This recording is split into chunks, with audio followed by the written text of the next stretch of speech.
बंधुओं, ठाकुर जी 3 प्रकार से वेणु रव करते हैं। मुरली, वंशी और वेणु 3 हैं एक ही, पर उनका बजाने का, उनको धारण करने का तरीका सबके लिए अलग अलग है। समझिएगा बात को बहुत ध्यान से, इधर देखिए। मुरली, वंशी और वेणु। मुरली ठाकुर जी बजाते हैं तो दोनों जो हाथ हैं ठाकुर जी के वो अधर से नीचे रहते हैं और वंशी ऐसे लेटी रहती है। ये ठाकुर जी का मुरली वादन है। बिल्कुल अधर के ही बगल में दोनों जब भुजा आ जाती हैं, ये ठाकुर जी का वंशी वादन है। और जहां ठाकुर जी का मुखमंडल बाम दिशा में ऐसे झुक जाए और दोनों हस्तकमल ऊपर आ जाएं और वेणु यहां अधर पर हो, इस प्रकार से हो, तो समझो वो वेणु वादन है। ठाकुर जी मुरली बजाते हैं ब्रजवासियों के लिए, गैयाओं के लिए, मतलब सबको जो सुनाई देती है वो है मुरली।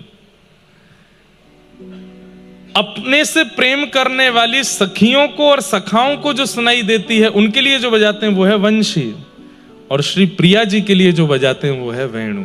ठाकुर जी बिल्कुल लीन होकर के उसका वादन करते हैं।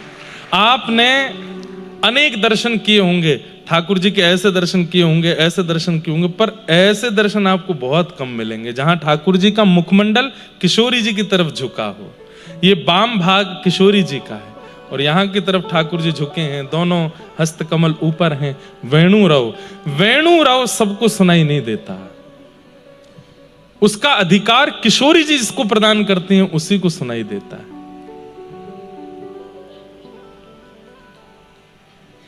किशोरी जी को रिझाने के लिए, उनको प्रसन्न करने के लिए ठाकुर जी वेणु बजाते हैं। तो बाम बाहु कृत बाम कपोलो, अब सुनिएगा अर्थ। बाम बाहु कहेंगे इसको। बाम बाहु कृत बाम कपोलो, कपोलो मतलब गाल। ठाकुर जी ने अपने बाम बाहु की तरफ अपने गाल को झुका रखा है। बाम बाहु कृत बाम कपोलो वलगित भ्रूरधरार्पित वेणुम।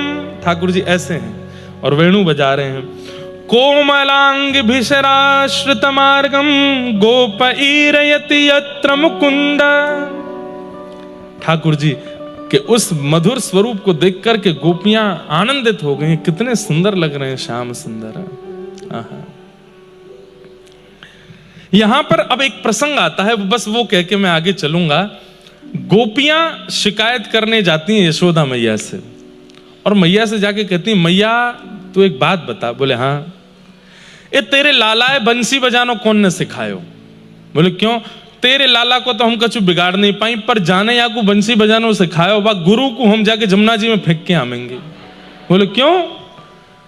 बोले या की बंसी जब जब बजे हमारो भोजन ना बन पावे। क्यों? बोले जैसे ही वंशी बजानो प्रारंभ करे, या की वंशी सुनते ही पहाड़ पिघलन लगे, यमुना जी स्तब्ध हो जाएं, पेड़ की डाल झुकन लगे, उनमें खूब सारे पुष्प और फल प्रकट हो जाएं, हमारो मन स्थिर रह जाए, बालक रोनो बंद कर दें, भोजन करनो, गैया घास चरनो बंद कर दे, उनके बछड़ा बछिया दूध पीनो बंद कर दें, सब स्तब्ध हो जाता है वृंदावन में। लेकिन मैया एक नयो काम और रहेगा। बोले कहा? बोले हम रोटी बनावें, चूल्हा में अग्नि लगावें लकड़ी की, वो अग्नि भी धीरे धीरे शांत हो जाए और पानी बन के बहन लगे, सब कछु समाप्त हो जाए, मैया भोजन ही ना बन पावे। सास डांटे, अरे तैने कच्ची दाल बनाई दी, कच्ची रोटी बनाई दी, तो को मैं बताऊंगी। रोज हम पे डांट पड़े, और या सबके पीछे कारण है तेरे लाला की वंशी। या तो अपने लाला की वंशी बजावे वाले गुरु को नाम बताओ हमें, या फिर अपने लाला ते कहो वंशी बजावे को एक समय रखे, वह समय हम भोजन नहीं बनाया करेंगे। फिर कौन ने सिखाई तुम्हारे लाला को वंशी बजानो? तो यहां पर श्री यशोदा मैया कितना सुंदर विवेचन कर रही हैं। विविध गोप चरणेषु विदग्धो वेणुवाद्य ऊर्धा निज शिक्षा, तब सुतः सति यदाधर बिंबे दत्त वेणुरनयत्य स्वजाति। स्वर जाति। बहुत सुंदर लीला आ रही है, चिंतन में सुनाऊंगा अभी। यशोदा मैया कह रही हैं, अरे गोपियों तुम मानोगी नाय, तुम मेरी बात को भरोसा नाय करोगी, पर जे वंशी बजानो लाला ने कोई ते ना सीखो, ये वंशी प्रगट ही लाला ते भई है, निज शिक्षा लाला ने स्वयं बजानो सीखो है। वंशी का निर्माण कैसे हुआ? गैया रोती रोती गई ठाकुर जी के पास। ठाकुर जी बोले, काई को रो रही है? कौन ने कष्ट दिया तो को? बोले, मुकु दुनिया में केवल एक ते डर लगे। बोले, कौन? तो बोले, बांस थे। मुकु और कोई ना डरा सके। कोई आदमी भी मेरे सामने आ जाए ना, ग्वारिया भी मुंह पे चिल्लावे, मैं वाते भी ना डरूं, लेकिन वो ग्वारिया जब बांस लेके आ जाए तो वाते मुंह को बहुत डर लगे लाला। ठाकुर जी बोले, जा बांस ने तो को डरायो, वही बांस ते तो को प्रेम सिखाऊंगा मैं। ठाकुर जी ने जैसे ही वह बांस को पकड़ो, एक हस्त कमल धरते ही 3 उंगलियों के छिद्र रखते ही 3 छिद्र प्रकट हो गए, दूसरा हस्त पकड़ते ही 3 छिद्र और प्रकट हो गए, और जैसे ही ठाकुर जी ने अधर पर रखा, एक छिद्र और प्रकट हुआ। ठाकुर जी ने कुछ उंगलियों को उठा करके जैसे ही प्राण पिरोए, मधुर वंशी बजी, गैया के नेत्रों से अश्रुपात होने लगे। ठाकुर जी बोले, तो कुछ सुख देवे के काज, आज नवीन वंशी को निर्माण किया है मैंने। वंशी के निर्माता श्री कृष्ण है, वंशी के प्रादुर्भाव करता श्री कृष्ण। अच्छा, एक बार ठाकुर जी वंशी बजा रहे थे। ठाकुर जी के सखा इतने ऊधमिया नेक शांत ना बैठे हैं, लेकिन ठाकुर जी जब वंशी बजाते हैं वो भी बिल्कुल पिन ड्रॉप साइलेंस, आंख बंद करके सुनते रहते हैं ठाकुर जी को। एक बार मधुमंगल बैठो तो माने देखी ठाकुर जी वंशी बजा रहे हैं, तो जैसे ही वंशी बजाई तो वो सब ब्रज की स्थिति मैंने बताई ना, यमुना जी रुक जाती हैं, वृक्षों में पुष्प प्रकट हो जाते हैं, फल आ जाते हैं, सब लोग बाग अपने कार्य छोड़ देते हैं, दूर दूर तक हिंसक जीव भी अपने कान उठा करके ठाकुर जी की ओर देखते हैं। आज मधुमंगल सबको देखते देखते वहां की दृष्टि गई ऊपर, और जैसे ही वहां ने ऊपर देखी तो कहा, देखो आकाश मार्ग में बादल की ओट लिए मतलब पीछे छिप करके ब्रह्मा जी, शंकर जी, नारद जी, सरस्वती जी और सब 33 कोटि देवता आकाश में खड़े होकर के कान लगा करके ठाकुर जी की वंशी सुन रहे हैं। मधुमंगल ने श्रीदामा से कहा, श्रीदामा देखियो ये सब देवता खड़े हैं आकाश में। श्रीदामा ने दूसरे से कही, ऐसे करके सब में बात फैल गई। अब जब जब ठाकुर जी वंशी बजा में आकाश में देवतान के दर्शन हो में। एक दिना मधुमंगल श्रीदामा किशोरी जी की सबरी सखीन के यूथ से बोले, हमारो लाला जय जय तो नहीं है, पर हमारो लाला जय जय ते भी ऊपर है। बोले क्यों? बात सुनो पहले पूरी। बोले क्यों? बोले हमारो लाला जब बंशी बजावे ना, आकाश में देवता प्रकट है जाए। अरे कहां तक कहें, सूर्य चंद्र भी एक साथ प्रकट हो जाते हैं ठाकुर जी की स्वर लहरियों को सुनने के लिए। हमारे लाला, तुम्हारी किशोरी जी सुंदरता में ऊपर होंगी, तुम्हारी किशोरी जी धन धान्य में ऊपर होंगी, तुम्हारी किशोरी जी गायन में ऊपर होंगी, तुम्हारी किशोरी जी नृत्य में ऊपर होंगी लाला से, पर संगीत में तो हमारो लाला अग्रगण्य है। ललिता जी ने कमर कसी, बोले अगर किशोरी जी लाला से ऊपर निकली तो? बोले तो जीवन भर तेरे चरणन को स्पर्श करूंगो, वचन दे के कह रहो ये मधुमंगल, जब जब ललिता सामने आवेगी तब तब साष्टांग प्रणाम करूंगा अगर किशोरी जी ऊपर निकल जाएं तो बोले फिर कर लें एक कार्यक्रम। बोले हाँ करो। ठाकुर जी तो सब ब्रजवासी जाके बोले, लाला हमारी लाज बचाए लियो, ऐसी बंसी बजाइयो कि लाला ये सबरे देवता आकाश में खड़े खड़े नृत्य करने लगे। ठाकुर जी बोले तू चिंता मत कर, आज तो देख आमने सामने वाली बात है। सब सखी गई किशोरी जी के पास, है किशोरी जी आज शाम सुंदर को परास्त करना है। किशोरी जी बोले नहीं, वो सदा विजयी रहे, मैं क्यों परास्त करूं उनको। नहीं आज हम सखी सखान के बीच की बात है, हमारी लाज रखो। तो किशोरी जी वीणा बजाती हैं, किशोरी जी वीणा बजाती। अच्छा, अभी कुछ समय पहले रेवासा धाम में कथा थी पूज्य मल्लुक पीठ वाले महाराज जी के सानिध्य में, तो महाराज जी ने वहां पर एक कितनी सुंदर बात बताई। बोले इंद्रेश जी, त्रेता में श्री जानकी जी वंशी बजाती हैं और राम जी वीणा बजाते हैं, तो वहां जानकी जी की वंशी सुनकर के राम जी मोहित हो गए और राम जी की वीणा सुनकर के जानकी जी मोहित हो गई। तो राम जी ने कहा देखो, शिक्षा प्रदान करने के 3 तरीके होते हैं, शिक्षा लेने और प्रदान करने के 3 तरीके होते हैं। पहला, गुरु जी की सेवा करो और उनसे शिक्षा ग्रहण करो। दूसरा, गुरु जी को दक्षिणा दो और उनसे शिक्षा ग्रहण करो। तीसरा, तुमको जो आता है वो तुम गुरु जी को सिखाओ, गुरु जी को जो आता है वो तुम सीख लो। तो हे जानकी जी, आप मोको वंशी बजानो सिखाओ, मैं आपको वीणा बजानो सिखाऊंगा। तो त्रेता में राम जी किशोरी जी को, जानकी जी को वीणा बजाना सिखाते हैं और शाम को किशोरी जी राम जी को वंशी बजाना सिखाती हैं। इसी का परिणाम द्वापर में किशोरी जी की सिखाई हुई वंशी ठाकुर जी बजाते हैं और ठाकुर जी की सिखाई हुई वीणा श्री राधा रानी बजा रहे हैं। ये सब कितने मूल्य रहस्य हैं, संत जनों से प्राप्त होते हैं। किशोरी जी वीणा लेकर के आई हैं, ठाकुर जी सामने बैठे हैं। किशोरी जी और ठाकुर जी के अंदर तो प्रतिस्पर्धा नहीं है, लेकिन सखा और सखीन को जितावे हरावे की बात है। ललिता जी बोली, पहले ठाकुर जी कछु सुना दें। मधुमंगल सीधा बोले, हैं हमारे लाला ने बंसी बजा दी तो फिर बाकी बात कछु बचेगा ही ना।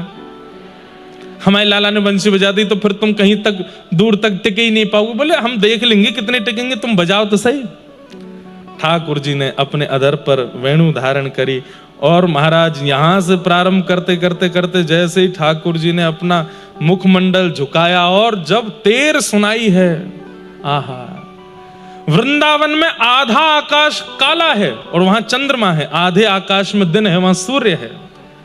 आधे आकाश में रात्रि की निशा में जागृत होने वाले देवता खड़े हैं और आधे आकाश में जागृत अवस्था में खड़े होने वाले देवता खड़े हैं।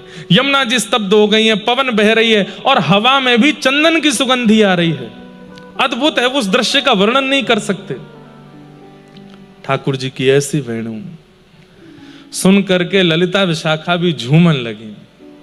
मधुमंगल वो देख सीधामा है गई मोहित, मोहिनी चलाई दी हमारे लाला ने, अब तो हमारे लाला की जीत निश्चित है। किशोरी जी नेत्र बंद करके थोड़े थोड़े अश्रुबिंद आ रहे हैं, सुन रही हैं ठाकुर जी की वेणु को।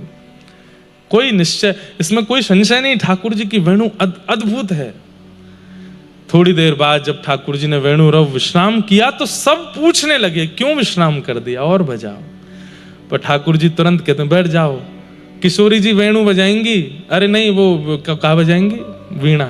ये किशोरी जी बंसी बजा रहे, बैठ जाओ बैठ जाओ बहन बैठ जाओ। सब ने प्रार्थना करी, हे श्यामाजू अब आप बजाओ।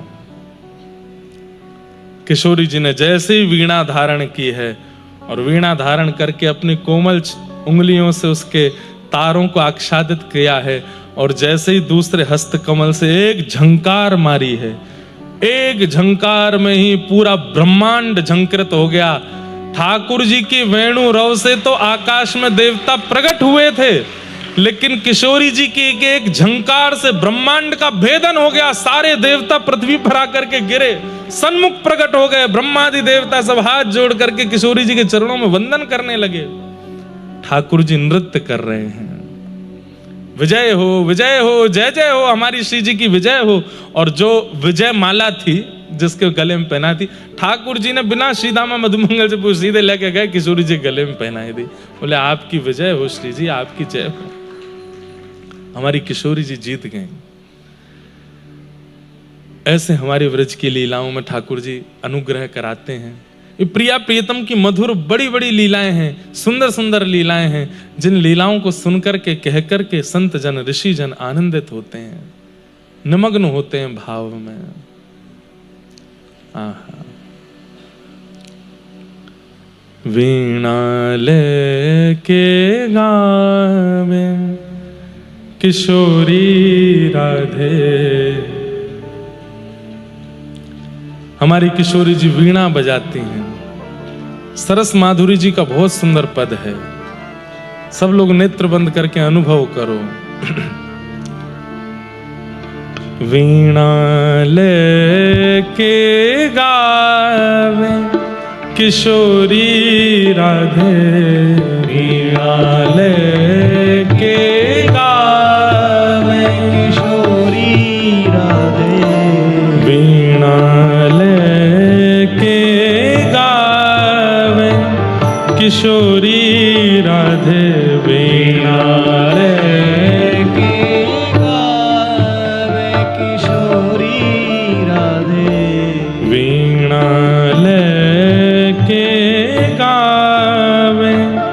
किशोरी राधे वीणा लेके गावे किशोरी राधे वीणा लेके गावे किशोरी राधे वीणा लेके गावे किशोरी राधे ताल बंधान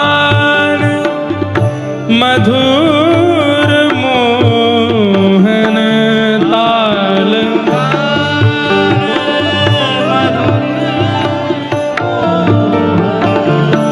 ताल बंधान मधुर मोहन ताल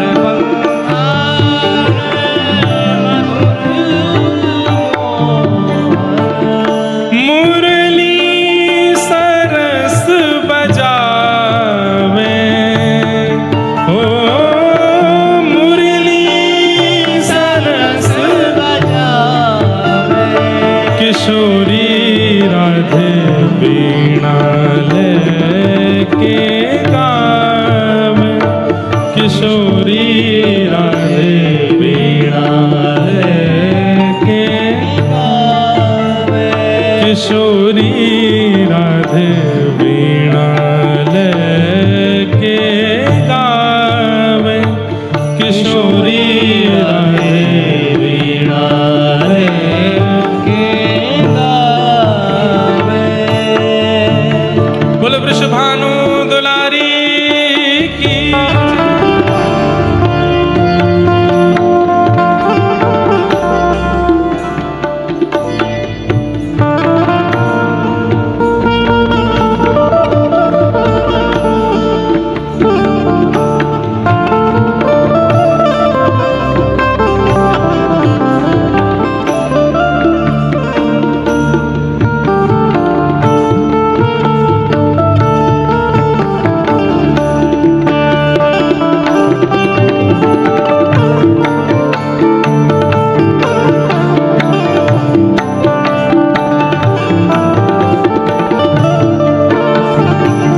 और ठाकुर जी वीणा किशोरी जी बजाती हैं, ठाकुर जी वंशी बजाते हैं, प्रेम से आनंद करते हैं। और कभी कभी फिर किशोरी जी जो वाद्य हैं वो अपने आप बजने लगते हैं। किशोरी जी उठ जाती हैं तब भी वीणा बज रही है, ठाकुर जी उठ जाते हैं तब भी वंशी बज रही है। कोई सखियां नहीं, कोई सखा नहीं, अकेले में केवल प्रिया प्रियतम है, अपने आप वाद्य बज रहे हैं। और उसी समय प्रिया प्रियतम उठ करके सन्मुख आते हैं और श्री प्रिया जी ठाकुर जी को फिर नृत्य करना सिखाती हैं। मतलब वाद्य अपने आप स्वर लहरियां प्रकट करते हैं और श्री प्रिया प्रियतम नृत्य करते हैं। पिय को नाचन सिखावे प्यारी राधे, पिय को नाचन सिखावे प्यारी राधे। वृंदावन मह रास रचो है, वृंदावन मह रास रचो है। शरद चंद्र उजियारे, शरद चंद्र उजियारी। किशोरी राधे पिय को नाचन सिखावे, किशोरी राधे पिय को नाचन सिखावे प्यारी। ताल मृदंग उपंग बजावत, ताल मृदंग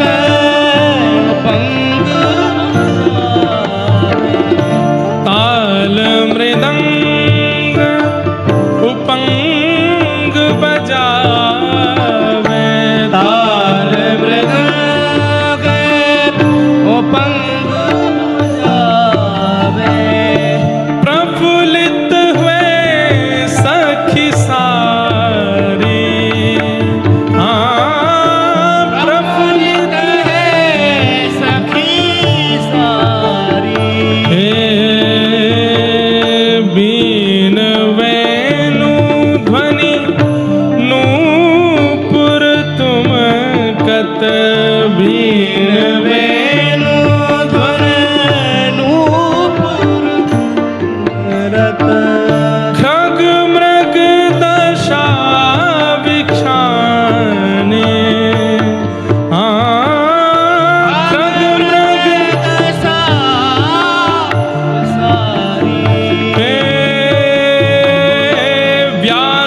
स्वामिनी की छवि निरखत।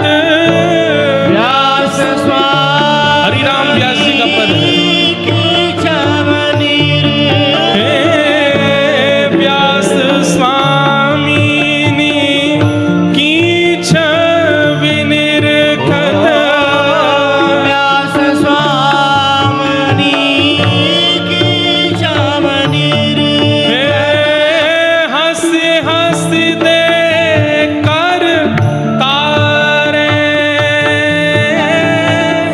हंस हंस दे कर तारे। किशोरी राधे प्रिय को नाचन सिखावे।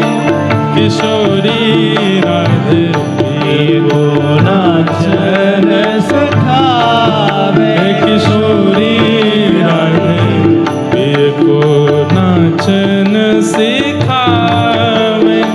किशोरी राधे प्रिय को नाचन सिखावे। प्रिय को नाचन सिखावे। को नाचन सिखावे। प्रिय को नाचन सिखावे। को नाचन जय जय श्री राम। ऐसे भाव हैं, इस सब जगह प्रकट करने वाले भाव नहीं हैं, क्योंकि कई बार अनधिकारी चेष्टा भी हो जाती है। जो लोग आजकल का सिनेमा देखते हैं उनको प्रिया प्रियतम की दिव्य लीला अगर सुना दें तो कहीं वो आज के सिनेमा से उसको कंपेयर ना करने लगे, ये अपराध बन जाएगा। इसलिए सब जगह ये सारे भाव उद्घाटित नहीं करने चाहिए। पर पता नहीं आज लगा कि ये अंतरंग किशोरी जी ठाकुर जी के भाव सुनाए जाएं। वास्तव में वृंदावन में और कुछ नहीं है, ये भाव निरंतर चलते ही रहते हैं और इन्हीं भाव के साम्राज्य में व्रज के रसिक डूबे रहते हैं। मैंने कहा ना, उनसे कछू ना चाहिए, बस वो राजी रहें, वो प्रसन्न रहें और उनकी प्रसन्नता, उनकी रजामंदी को हम निहार लें। ये व्रजवासी और व्रज के रसिकों की भावना है। वो कुछ नहीं चाहते हैं, केवल प्रिया प्रियतम का मधुर विलास उन्हें अनुभव होता रहे। अब बहुत इस विलास की चर्चा नहीं करेंगे। यहां पर कंस ने मंत्रियों की बैठक बुलाई और कहा कि मेरा शत्रु दिन ब दिन बड़ा होता जा रहा है, उसको लेकर के आना है। अक्रूर जी महाराज से कहा, जाओ व्रजमंडल जाकर के कृष्ण बलराम को लेकर के आओ। अक्रूर जी महाराज बहुत ज्यादा भावमय प्रसंग है, इसलिए मैं बिल्कुल सूक्ष्म कहकर के निकल जाऊंगा आगे, क्योंकि इसमें प्रवेश करने के बाद मैं खुद नहीं निकल पाता। अक्रूर जी महाराज वृंदावन गए। वृंदावन जाकर के यशोदा मैया, नंद बाबा सबसे बताई कि हमारे यहाँ धनुर्यज्ञ में लाला कृष्ण को और बलराम को सम्मानित करने के लिए कंस ने बुलाया है। सब ब्रजवासी बोले, हमारे लाला को कोई सम्मान नहीं चाहिए, जे नहीं जाएगा। अक्रूर जी ने ठाकुर जी की ओर देखा, बोले आपकी आगे की लीला कैसे संपादित होगी फिर? तो ठाकुर जी नाटक करने लगे, अच्छा मोह तो बिना पूछे ही कह दिया आपने कि मोह सम्मान ना चाहिए, मोह तो चाहिए सम्मान।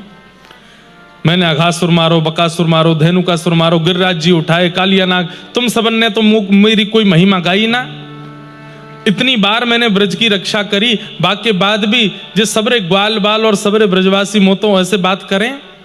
कभी तुमने यूं कही कि लाला तेरी कृपा से हमारा ब्रजमंडल जीवित है, सुरक्षित है। ठाकुर जी मन से नहीं बोलना ये बात।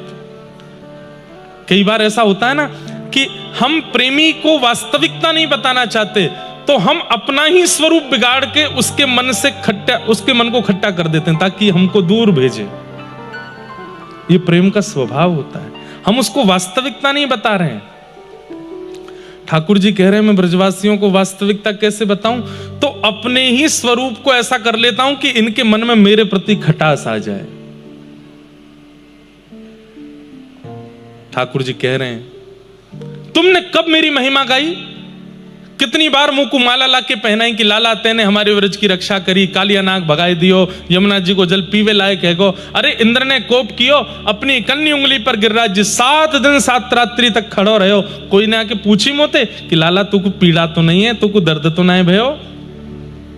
सब ब्रजवासी चकित खड़े हैं। लाला, हमारे मन में ऐसी बात नहीं कि लाला को सम्मान की इच्छा है या लाला को हमसे सुनवे की इच्छा है। लाला, तू तो ये सब बातें हमारे मन में आई नहीं। बोले, क्यों नहीं आई? दुनिया में कोई को बालक अच्छो काम करे, सब बाको इतना प्रशंसा करें, मेरी कोई ने करी? आज जब महाराज कंस मुंह को सम्मानित करवे के काजे बुला रहे हैं, मुंह से बिना पूछे ही सब मना कर रहे हो, हमारे लाला को सम्मान नहीं चाहिए? मुंह तो चाहिए और मैं जाऊंगा। सब ब्रजवासियों के नेत्र सजल हो गए। बोले, लाला, हमारे मन में ऐसी भावना नहीं, हम तो चाहते हैं कि हमारे लाला को खूब सम्मान मिले। ना चाहो तुम लोग, तभी तो मना कर दी। मैं जाऊंगा और सम्मान लेके आऊंगा। सब ब्रजवासी कह रहे हैं कि ये हमारो कृष्ण नहीं है, ये हमारो लाला नहीं बोल रहा, ये कोई और है। ठाकुर जी मनी मन रो रहे हैं फूट करके। ब्रजवासियों के चित्त में ये कसक डालनी पड़ रही है ठाकुर जी को, नहीं तो नहीं जा पाऊंगा मैं ब्रज से। यशोदा मैया ने गोद में उठाए ठाकुर जी। शाम का समय है, कल सुबह जाना है। लाला, मैंने तो तुमको कभी सम्मान की इच्छा की बात कभी बताई नहीं, फिर आज तो सबके सामने ऐसे क्यों बोलो कि मुझको सम्मान चाहिए? मुझे याद है लाला, मैंने 11 वर्ष में अपने पुत्र को ऐसी शिक्षा तो नहीं दी कि वो कभी सम्मान की इच्छा रखे।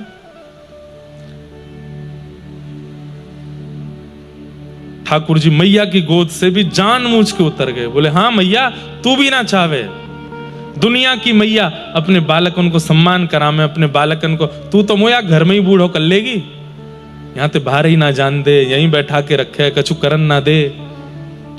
यशोदा मैया का हृदय भी भारी हो गया। बोले कि मेरो कन्हैया बोल रहा है, मेरो कृष्ण बोल रहा है। और ठाकुर जी ये सब बोल करके फिर एकांत में जाते हैं, दाऊ दादा को लेके जाते हैं, क्योंकि वही है एकमात्र जो सब जानते हैं, और उनसे कंठ लग करके रोते हैं, दादा मेरे प्राण निकरवे के है रहे, मैं कैसे बात कर रहा हूं इन सबंसों पर, मुंह को करना पड़ रहा है। दाऊ दादा तुम संभालो मुंह को। दाऊ दादा अपने रूप में आ जाते हैं, शेष नाग बन जाते हैं। हे श्रीमन नारायण, आप परमात्मा हैं, आप जगत नियंता, जगदाधार, विश्वनाथ हैं, आप जगदीश्वर हैं। इस प्रकार आपका ये रुदन करना, व्याकुल होना, ये आपकी छवि मेरी नजरों में धूमिल कर रहा है। अरे होने दे छवि धूमिल, मैं इन ब्रजवासियों के बिना कैसे रहूंगा, यशोदा मैया के बिना कैसे रहूंगा? ये मधुमंगल श्रीदामा मर नहीं जाए कहीं मेरे बिना। दाऊ दादा आप तो सब जानते हैं, कोई ऐसी योजना नहीं बन सकती। बोले कैसी? कि परमात्मा की पदवी कोई और संभाल ले, तीनों लोक कोई और संभाल ले, और मैं सदा के लिए इस वृंदावन में ही बस जाऊं, इन ब्रजवासियों के बीच में, मुझे नहीं जाना यहां से। दाऊ दादा ऐसा कछु है सके? शेषनाग हैं, शेष तत्व हैं, जीवाचार्य हैं दाऊ दादा, अपने स्वरूप में प्रकट हो गए, ठाकुर जी की स्तुति गाने लगे। नहीं नाथ, इस प्रकार की भाव, आपको आगे लीला के लिए आगे जाना पड़ेगा, मैं हूं ना साथ में, मैं चलूंगा, कोई और रास्ता बचा नहीं है। आज पहली बार परमात्मा प्रेम के घेर में घिर गए हैं और सोच नहीं पा रहे हैं मैं क्या करूं। बंधुओं, ठाकुर जी को कोई नहीं बांध सकता, वो विश्व को बांधते हैं, लेकिन ठाकुर जी को बांध दिया ब्रजवासियों ने, इसलिए ब्रजवासियों के लिए सब माफ है, ब्रजवासियों के लिए सब अच्छा है। क्यों? इन ब्रजवासियों से ही बंधे ठाकुर जी, इनके प्रेम में बंध गए। रात में यशोदा मैया अंक में भर के लाला को सोई है, लाला परसों आए जाइयो, और कंस बड़ो खतरनाक है, बाकी ज्यादा पास मत जाइयो, दूर ते ही सम्मान लेके आए जाइयो। और मेरो लाला, अब मैं तो 11 वर्ष है गए अपने लाला के बगैर सोई ना एक रात, कल रात कैसे सोऊंगी मैं? मैया मैं भी तो ना सोया तेरे बिना, मैं कैसे सोऊंगा? अच्छा लाला कोई बात ना, एक रात की तो बात है, परसों तो लाला आ जाएगा। बोले हाँ मैया मैं परसों आ जाऊंगा। अच्छा चल मेरे अंक से लग जा। ठाकुर जी अंक से लग गए। यशोदा मैया के वक्ष पर ठाकुर जी अपना मुख पधरा करके गहरी सांस लेते हैं, मानो श्री यशोदा जी की अंग की सुगंधी को अपने अंदर ले रहे हैं, क्योंकि अब ये सुगंधी मिलने वाली नहीं है। यशोदा मैया के पेट को पकड़ते हैं, कभी भुजा को पकड़ते हैं, कभी गर्दन पे हाथ रख लेते हैं, कभी गाल पे हाथ रख लेते हैं। एक एक अंग का स्पर्श ठाकुर जी अपने अंदर समाहित कर रहे हैं। अब ये स्पर्श मुझे मिलेगा नहीं। बंधुओं, यशोदा मैया तो आंसुओं से रो रही हैं, तकिया पर सिरहाना रखे, पर ठाकुर जी आंसुओं को अंदर ले रहे हैं, क्योंकि मैं रोयो तो मैया तुरंत उठ के बैठ जाएगी। एक बात तो है बंधुओं, विश्व ने पूरे भक्तों का दुख गाया। मीराबाई का दुख सबने सुना, नरसिंह मेहता का कष्ट सबने सुना, सूरदास जी की पीड़ा सबने सुनी, जनाबाई का कष्ट सबने सुना, अरे यशोदा जी का कष्ट सबने गाया, किशोरी जी का भी विरह सबने गाया, गोपियों का विलाप सबने गाया, पर कृष्ण का विरह किसी ने, सबने नजरअंदाज कर दिया। किसी ने यह विचार नहीं किया कि वे कितने मजबूर हैं, उनकी पीड़ा कितनी है। बंधुओं, एक बात बोलें, पीड़ा हो और आप रो दो तो समझो आपने पीड़ा का 20% भार हल्का कर लिया। पीड़ा हो और आप बिलखने लग जाओ, आप किसी से गले लग जाओ, या फिर 2-4 दिन तक भोजन ना करो, तो समझो आपने पीड़ा का 50% भार और हल्का कर दिया। लेकिन पीड़ा हो तो हंसना पड़े, पीड़ा हो तो खाना पड़े, पीड़ा हो तो सबके बीच जाना पड़े, तो समझो आप 1% भी पीड़ा को चित्त से निकाल नहीं पा रहे हो। कृष्ण ने ऐसी पीड़ा सही है, वो निकाल ही नहीं पाए। सबने टोक दिया, सबने कोसा उनको, लेकिन बस मुस्कुरा के शांत रहे, किसी को उत्तर नहीं दिया। व्रत छोड़ करके क्यों गए, आज तक इसका उत्तर नहीं है।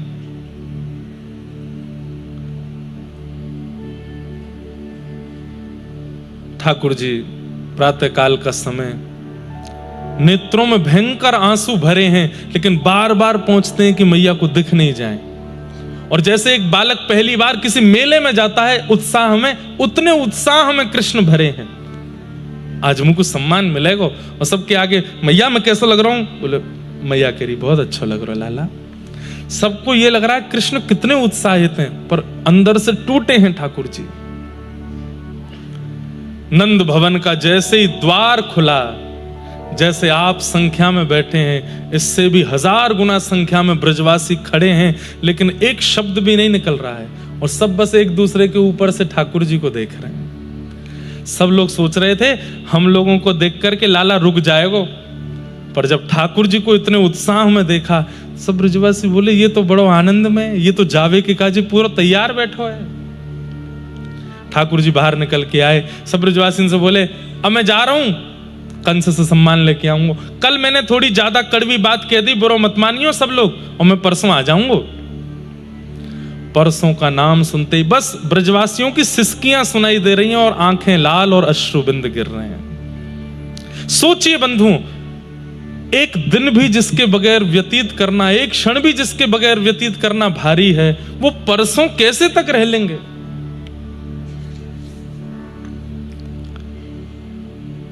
सब ब्रजवासियों के सामने से ठाकुर जी प्रणाम करते हुए निकल गए, किशोरी जी के पास गए। हे श्यामाजू, आप तो सब जानते हैं, मुझे लीला के लिए आगे जाना पड़ेगा,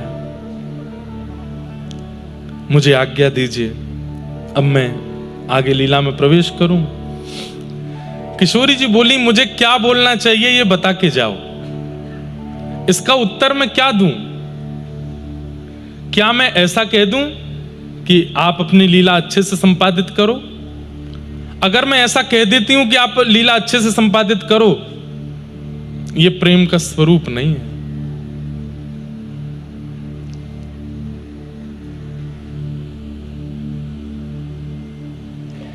प्रेमी अगर दूर जा रहा हो तो प्रियसी उसके दूर जाने की सराहना नहीं करती। तो मैं ऐसा तो नहीं कहूंगी कि आप जाओ, अच्छे से जाओ।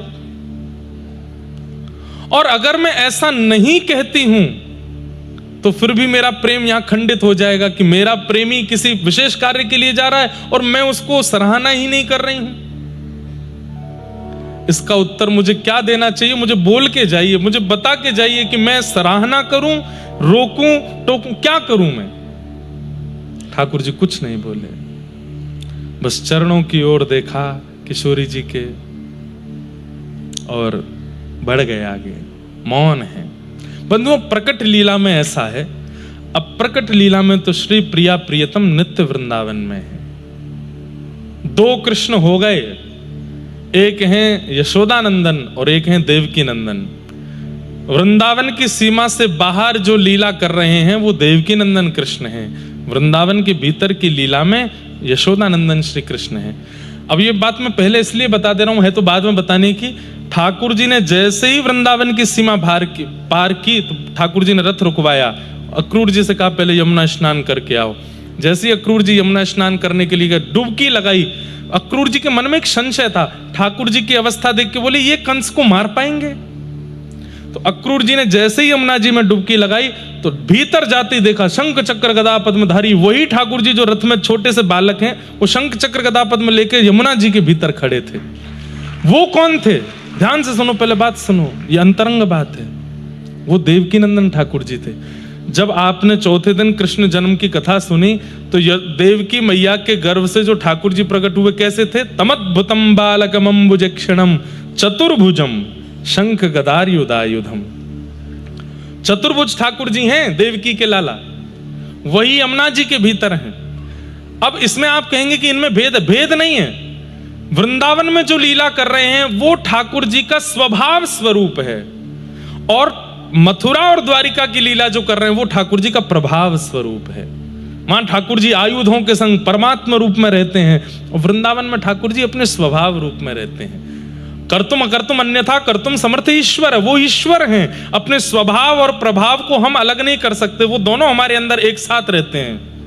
पर ठाकुर जी अपने स्वभाव प्रभाव को भिन्न करके स्वभाव को वृंदावन में रखते हैं, प्रभाव को आगे रखते हैं। तो जैसे ही अक्रूर जी ने यमुना जी में स्नान करने के लिए डुबकी लगाई, भीतर वही स्वरूप चतुर्भुज रूप में दिखाई दिया।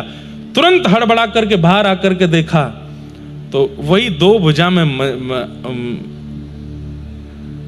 रथ पर बैठे हैं। फिर दोबारा डुबकी लगा करके देखा तो अब अंदर कोई नहीं दिखा। तो बोले वो अंदर वाले कहां गए? बोले वो तुरंत दो भुजा वाले बनकर के रथ में बैठ गए, और दो भुजा वाले जो नंद नंदन थे वो व्रजमंडल के कण कण में जाकर के व्याप्त हो गए, वो वृंदावन छोड़ करके कहीं नहीं गए। इसीलिए हमारे यहां कहते हैं वृंदावनम परित्यज्य पादमेकम न गच्छति। ठाकुर जी एक पग भी बाहर वृंदावन से गए नहीं, वृंदावन में रह गए। पहले बस प्रत्यक्ष रूप में सबको दिख रहे थे, अब गोपियों की स्थिति आगे आती है, मैं उसका वर्णन नहीं करूंगा। डाल में कृष्ण दिखते हैं, पत्र में कृष्ण दिखते हैं, कण में कृष्ण दिखते हैं, यमुना जी में कृष्ण दिखते हैं, वृक्षों में कृष्ण दिखते हैं, गैयाओं में कृष्ण दिखते हैं, हर जगह कृष्ण दिखते हैं। आज तक यह स्थिति है, कृष्ण सब जगह हैं वहां, बस वो विरह रहता है, क्योंकि जब पकड़ने जाते हैं तो वो अंतर्ध्यान हो जाते हैं। बाकी पूरा वृंदावन क्या है बंधुओं? नगर नहीं है, स्थान नहीं है, कोई गांव नहीं है, कोई शहर नहीं है। वृंदावन अचल श्री कृष्ण ही है, श्री कृष्ण ही अचल रूप में वृंदावन है। ठाकुर जी जाने लगे। अक्रूर जी महाराज के मन में आया, मैं एक काम तो किया नहीं, क्या यशोदा जी को सत्य तो नहीं बताया मैंने? क्योंकि देवकी मैया जब अक्रूर जी जा रहे थे तो देवकी मैया ने अक्रूर जी से कहा है कि सुनो अक्रूर, मेरा एक काम करोगे? बोले तुम कृष्ण को ला रहे हो? बोले हाँ। यशोदा को सत्य बता के आना कि उनका पुत्र नहीं है कृष्ण। क्यों? प्राण निकलेंगे नहीं।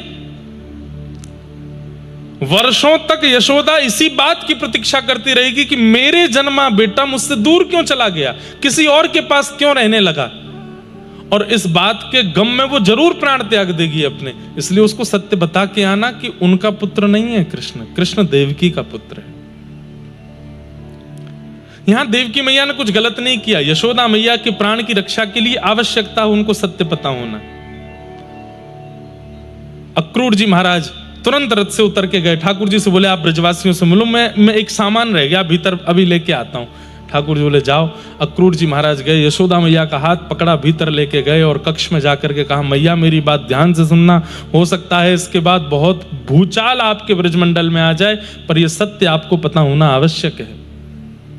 कहा भयो? बोले कृष्ण, दो बातें हैं। पहली बात कि कृष्ण अब लौट करके नहीं आएंगे, और दूसरी बात, कृष्ण आपके पुत्र नहीं है, कृष्ण देवकी के पुत्र हैं। कंस के भय के कारण, क्योंकि अष्टम गर्भ था, आप सबको पता है कि देवी ने प्रकट होकर के कंस से कहा था आकाशवाणी में कि अष्टम गर्भ तेरा काल होगा। हाँ हाँ सुनी तो थी, ये वही 8वां बालक है देवकी का। अर्धरात्रि में, अष्टमी की रात्रि को, भादों के महीने में वसुदेव जी महाराज आपके बगल में सुला करके इसको चले गए। आपकी लाली जाकर के कंस को दे दी थी, जो अष्टभुजी देवी काली बनी थी। ये आपका पुत्र नहीं है, ये देवकी का पुत्र है, और देवकी प्रतीक्षा कर रही है। कंस का वध करने के बाद कृष्ण अब देवकी के साथ रहेंगे। इसलिए मैया, मुझे बस सत्य बताना था, आप अपना और ब्रजवासियों का ध्यान रखना। यशोदा मैया का तो शरीर ठंडा पड़ गया। कितनी देर तक तो यशोदा मैया की पलक नहीं झपकी, श्वास नहीं निकली, हिली नहीं, नेत्र बंद हो गए। छोटे से श्री कृष्ण कैसे चलना सीखते थे, कैसे बोलना सीखते थे, कैसे मैया मैया कह के बुलाते थे, बाबा की गोद में कैसे चढ़ जाते थे, गैयाओं के सींग से लटक जाते थे, यशोदा मैया के अंक में भर के। अरे कहां तक वर्णन करें, यशोदा मैया के पल्लू के ही अंदर उसी को ही रजाई बना करके सोते थे ठाकुर जी। एक क्षण के लिए 11 वर्ष में अलग सोए नहीं। वो सारी स्मृति मैया के दिमाग में घूमने लगी। थोड़ी देर तक तो मैया को होश नहीं आया। जैसे ही रथ चलने की आवाज आने लगी, ब्रजवासी रोने लगे, यशोदा मैया को ध्यान आई, मेरो लाला जा रो है, अब आएगो नहीं, एक बार अंतिम बार देख तो आऊं वाकू जाके। यशोदा मैया ने द्वार खोले, तुरंत दौड़ी। ब्रजवासियों की भीड़ लगी है, यशोदा मैया पीछे रह गई हैं, देख नहीं पा रही लाला को, चिल्ला रही हैं, अरे कन्हैया, अरे लाला, ओ लाला, नेक रुक जाइयो, नेक मेरी बात सुन के जा। यशोदा मैया का स्वर जैसे ही कान में पड़ा, चलते रथ से कूद गए ठाकुर जी, दौड़ करके, मेरी मैया बुला रही, कहां है मैया। 90 वर्ष की आयु हो गई है यशोदा मैया की। ठाकुर जी ने जाके अंक में भर लिया, मैया तू काई को भीड़ में आ गई, अरे मैया तू काई को रो रही है, मैं अभी आ जाऊंगा परसों, तू काई को रो रही है। यशोदा मैया रो रही हैं, हाथ पैर कांप रहे हैं, लाला के मुखमंडल को बार बार पकड़ती हैं, हृदय से लगाती हैं, माथे का चुम्बन करती हैं। लाला तू परसों आवेगो? बोले हाँ। मेरी सौगंध खा के कह तू परसों आवेगो?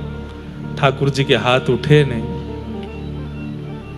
मुझको पतो है अब तू बरसों तक नहीं आवेगो। लाला, मुझको आज पतो चल गई तू मेरो लाला नहीं है, तू तो देवकी को लाला है।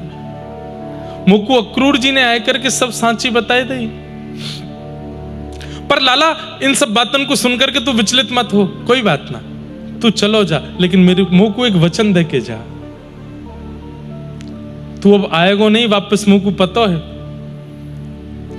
पर जब कभी भी तो को पतो चले कि यशोदा मरणासन अवस्था में है, यशोदा मृत्यु सैया पर है, मैं वचन ये दे रही हूं कि मैं तब तक अंतिम श्वास नहीं लूंगी जब तक तू नहीं आ जाएगो। पर तू भी वचन दे, तो को अगर पतो चल जाए, बस लाला अंतिम श्वास के समय मेरे पास आ जाइयो।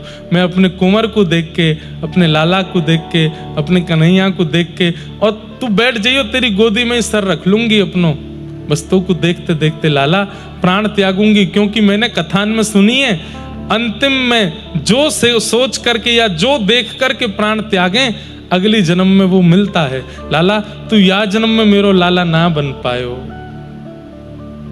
सौभाग्य तेने मुंह को दियो कि मैंने तो को तेरो लालन पालन सब कियो, पर लाला अंतिम श्वास तो को देखते भय त्यागूंगी, तो कहा पतो अगले जन्म में तू मेरो पुत्र बन के आवे, और फिर तू मेरो पुत्र बन के आएगो ना, फिर तू को कहीं नहीं जान दूंगी, फिर तू को अंग से लगा के रखूंगी।